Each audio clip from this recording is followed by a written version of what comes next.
The perfect backdrop as the Mercedes Super 9 Series comes to Europe for the first time this year. Hi, I'm Thomas Muster. Welcome to the home of many of the ATP Tour players. The aesthetic charms of Monte Carlo have proved irresistible to a large number of the ATP Tour players. Thomas Muster has made the Principality his home for the last 12 years. And last year, in his hometown final, Muster and Boris Becker provided the crowd with an absolute classic. Muster soon found himself in a huge hole as Becker stormed to a two-set lead. Well, I was down 2 sets to love, and I said, well, I don't know if this is going to work out, but I'm just going to hang in there and play and let's see what's happened.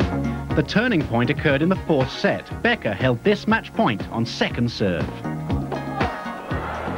People accused me in Monte Carlo that how could I serve, there I served 195 kilometers on my second serve on match point. And I missed it by that much. It would have been the most incredible match point in the history of Monte Carlo. History was on the side of Muster as he fought his way back to an epic 5-set victory. I felt quite playing and I enjoyed playing the finals, and it was a great day, great atmosphere. One man who has always enjoyed the refined atmosphere of the Monte Carlo tournament is three-time champion Bjorn Borg.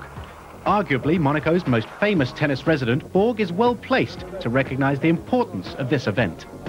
It's always been a very prestigious tournament over the years. I remember way back, even for the Europeans, it was a very important tournament. It was a very important clay court tournament. It's becoming even a bigger tournament as it used to be. And, just look at the field of players they had for the 96 Monte Carlo Open. It's great. Thomas Muster, already in fine form on the clay, headed a strong field. But for the rest of the top 5 seeds, it was a first appearance on clay this year. It's a time where adjusting to the surface is a priority. For a player, I think that's the biggest challenge, to get used to play on all kinds of surfaces, even if it's slow clay or grass or hard surface. And I think that's the main thing for players, to adapt and to get used and to be able to play on any kind of surface. These were the top 8 seeds at the Monte Carlo Country Club. Impressive, but most of them had a rough time. Jim Courier was seeded 8, but was destined to become a second-round casualty, seen off by a famous Spanish name, Javier Sanchez. Today has been a very strange day, let's put it that way. Very strange. 7th seed Thomas Enquist, like Courier, received a bye to the second round. He faced 19-year-old Dutchman Sheng Schalken, ranked 65th in the world and a winner in Jakarta this year. Enquist was beaten in 3 sets. Schalken has top 10 potential. The number 6 seed, Yevgeny Kafelnikov, also after a first-round bye, played a French national asset in the second round, Cedric Pierlin.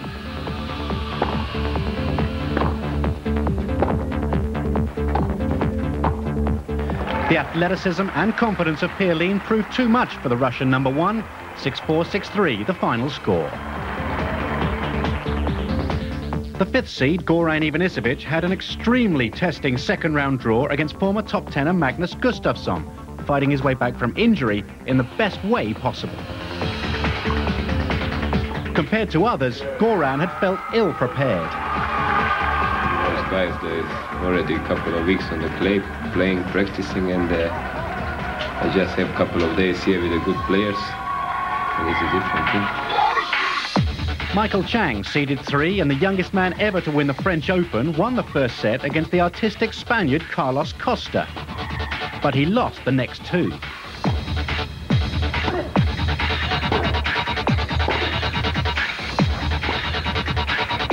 Chang offered no excuses for the top seeds who'd fallen. Well, I think it's just one of those days. Everyone's going to have their days where things go well and things don't go well. And obviously today is just a day that didn't go very well for the top seeds. Boris Becker was so nearly last year's hero. He couldn't have been relishing a third-round encounter with Marcelo Rios, a talented left-hander from Chile who could go to the very top. Rios was coming off the Barcelona final 4 days earlier. He was at the career-high ranking of 13 for the week. Becker out in round 3. I said all along that on those Super 9 tournaments, every round almost could be a final in another tournament. Becker had lost to a 20-year-old. Second seed Andre Agassi did the same. His executioner, the exceptional Alberto Costa.